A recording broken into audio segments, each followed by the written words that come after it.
I think for me, it was the mixture of it being quite a technical role because I quite like to see how things work. So from the sort of technical perspective, you know, using lots of different equipment, that interests me, and I wanted to go into a caring profession.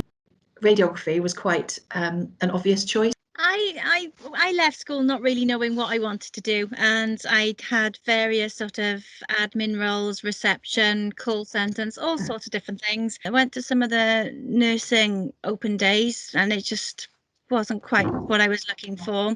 So I started looking at all the different job roles and came across audiology and thought it sounded okay.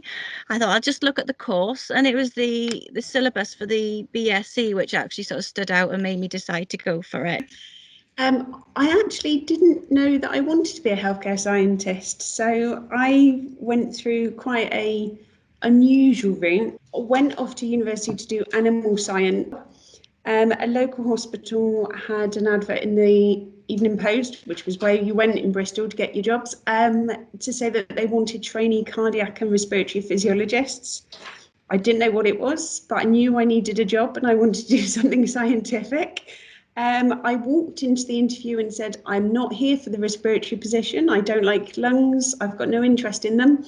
And they gave me the respiratory job, and I'm glad they did because I find it really interesting.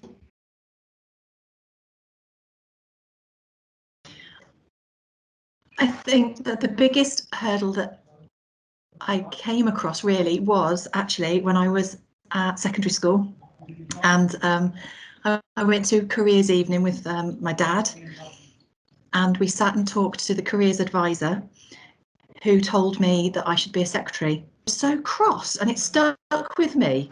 You know, how dare he knock that out of me? Years to come, I bumped into him when I'd got a B for A-level chemistry. I'm going to go and tell him. So I did, and I said to him, I don't know if you remember me, but relayed the story. I said, just want to tell you that I got a B for A-level chemistry, and now I'm doing a degree in radiography.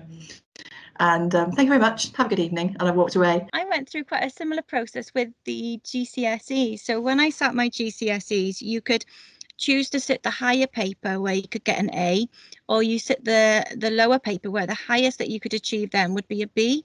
And I said, no, I want to do the higher paper. And I had a bit of a battle with the science, and that no, I wasn't able to do it. I wasn't going to be able to get the highest mark that I could if I sat the higher paper.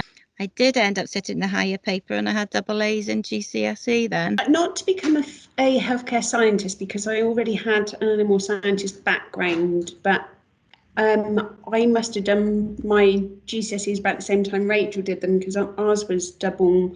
You got a double science GCSE. Yeah.